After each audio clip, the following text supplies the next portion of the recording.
Oh mon Dieu, comment résister aux charmes envoûtants d'un homme aussi charmant et romantique? La tentation est si intense que je crains de ne pouvoir y résister. De toute façon mon mariage approche et je ne veux plus jamais succomber à la tentation. Je te prie humblement, mon Dieu, de pardonner mes faiblesses et de me guider sur le droit chemin. Une fois les formalités achevées, les convives échangèrent des salutations et quelques banalités. Cependant, ce qui captivait véritablement Bedjin, c'était d'apercevoir son bien-aimé à l'intérieur, bien qu'il ne partage pas sa foi chrétienne. Sa présence ce jour-là était néanmoins incontournable. Il est là, au fond, disait Rutschel en l'aidant à le retrouver juste avec les yeux. Ah, il a de la chance, sinon j'allais lui faire la peau, répondait-elle. Joubit lui fait un signe de la main, en lui indiquant d'attendre que la foule se disperse. Si tu veux aller le rejoindre, déploie tes ailes, voyons. Bedjin lui prodigua une légère tape sur la main après sa remarque moqueuse. Pendant ce temps, les parents de chaque jeune fille s'entretenaient, s'encourageant mutuellement à ne pas succomber aux épreuves quotidiennes qui rendaient la vie si difficile. Ma chérie, notre présentation ne sera pas longue. Nous allons simplement présenter le pasteur à Joubit, puis nous repartirons. Je suis vraiment débordée de choses à faire à la maison, et tu le sais, Bedjin répondit avec enthousiasme. Oui, maman, je sais. Maintenant qu'ils ont contourné les files de personnes sortant par différentes portes de l'église, comme c'est obligatoire pour maintenir la distanciation sociale en raison du virus. Monsieur Guillaume et sa fille Rutschel, accompagnés de Madame Jeannette et Bedjin, avançaient vers Joubit en souriant. Comment te portes-tu, mon garçon? Ils évitent de se donner la main, ou de s'embrasser, par peur d'une possible contamination. Je suis en pleine forme, tout va bien, merci. Et vous, comment allez-vous? On se débat au nom de Jésus. Il trouvait toujours étrange que sa future belle-mère utilise continuellement des références religieuses telles que Jésus ou le Seigneur dans chacune de ses phrases, et parfois cela le perturbait. Joubit, oui, en effet, il ne savait pas trop quoi répondre, se sentait légèrement mal à l'aise. Disons que la foi et lui ont une relation plutôt compliquée, contrairement à sa future belle-mère considérée comme une fervente chrétienne, l'idée que quelqu'un puisse ne pas partager cette conviction la troublait. Le visage ridé de Madame Jeannette s'illumina doucement d'un sourire bienveillant, dans le but de ne pas trop intimider son futur gendre. Malgré le fait qu'il ne partageait pas sa foi chrétienne, comment pourrait-elle résister à cette relation qu'il entretenait avec sa fille? Après tout, il était un homme riche et séduisant, à la tête d'une des entreprises les plus renommées des États-Unis.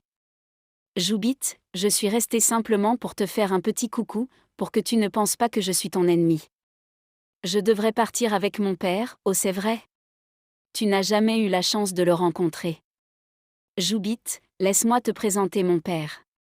Papa, voici le fameux Joubit dont tu as tant entendu parler ces derniers temps. Rutschel prononça ces mots avec un large sourire, feignant que tout allait parfaitement bien pour elle. Pourtant, à l'intérieur, son cœur saignait de douleur après la rupture soudaine avec le meilleur ami de Joubit. Sa maigreur trahissait les tourments qu'elle traversait, et Joubit ressentait de la peine pour elle. Je suis enchantée de faire votre connaissance, monsieur Cavé. Moi aussi, monsieur Guillaume. Votre fille est une personne extraordinaire, et j'ai eu le privilège de passer de merveilleux moments en sa compagnie. Et en plus, elle me parle souvent de vous. Vous êtes un père si aimant et dévoué pour elle. Il n'y a pas beaucoup d'hommes comme vous, qui se soucient autant de leur enfant. Je vous félicite, merci pour vos compliments. Ma fille est toute ma vie, vous savez, je suis si fière d'elle et de tout ce qu'elle a accompli jusqu'à présent, je comprends totalement. Je dois aussi vous féliciter pour votre choix, j'ai toujours pensé que Bedjin est une jeune femme exceptionnelle, intelligente et talentueuse. Je suis totalement d'accord avec vous, monsieur Guillaume. Sa gentillesse, sa douceur et son intelligence ont conquis mon cœur dès le premier jour où je l'ai rencontré. Je suis content que vous ayez trouvé en Bedjin une partenaire qui vous rende heureux. Vous êtes une personne formidable et je suis sûr que vous prendrez soin d'elle. Joubit, je compte bien le faire, Bedjin mérite tout l'amour et le soutien que je peux lui offrir.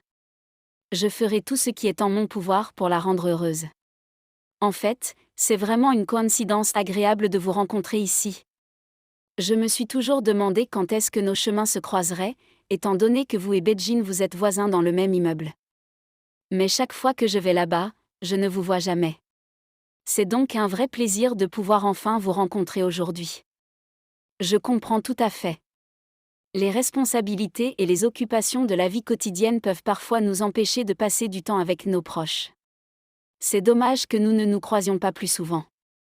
Si vous décidez de venir à l'église plus souvent, ce serait certainement une belle occasion de se voir régulièrement. Je ne peux pas promettre d'être présent à l'église, mais je pense qu'on trouvera certainement d'autres occasions de nous rencontrer et de passer du temps ensemble. Mon amoureux n'est pas croyant, frère Guillaume, je te l'ai déjà dit, mais au moins il ne m'empêchera pas de venir recevoir le pain spirituel tous les dimanches. N'est-ce pas mon amour? Bien sûr, mon amour. Je respecte tes croyances. Passer du temps ensemble. Mon amoureux n'est pas croyant, frère Guillaume, je te l'ai déjà dit, mais au moins il ne m'empêchera pas de venir recevoir le pain spirituel tous les dimanches. N'est-ce pas mon amour? Bien sûr, mon amour. Je respecte tes croyances et je ne vais jamais t'empêcher de pratiquer ta spiritualité. Même si je ne partage pas cette croyance, je serai toujours là pour te soutenir et t'accompagner à l'église si c'est ce que tu désires. Notre relation est basée sur le respect mutuel et je souhaite que tu puisses trouver la paix et le bonheur dans ta pratique religieuse. Tu as mon soutien inconditionnel, quelles que soient tes croyances. Alors tu vois, frère Guillaume, j'aurai le meilleur mari au monde. Pendant que il éclatait de rire, Joubit remarqua du coin de l'œil que des membres de l'église entraient et sortaient. Ses regards curieux piquèrent la curiosité de Joubit, mais continuait sa conversation comme si de rien n'était. Ce serait plutôt agréable de pouvoir se tutoyer, monsieur Guillaume. Comme vous l'avez si bien dit, Rachel et Bedjin sont comme des sœurs, et cela fait de nous presque une grande famille. C'est merveilleux de voir l'amitié et le lien fort qui les unit. Cette complicité est précieuse et nous rend encore plus proches les uns des autres. Oui, en effet, elles sont inséparables. On dirait que Rachel suit Bedjin partout où elle va, et leur amitié est belle à voir. Cela montre à quel point les liens du cœur peuvent être forts. Je suis honorée d'être considérée comme un membre de cette famille élargie. Oui, nous sommes vraiment des sœurs de cœur. C'est un lien spécial entre nous, et nous sommes fiers de cette relation. Bedjin est une personne incroyable et je suis reconnaissante d'avoir une amitié aussi solide avec elle. Nous avons beaucoup de moments amusants ensemble et je suis sûre que notre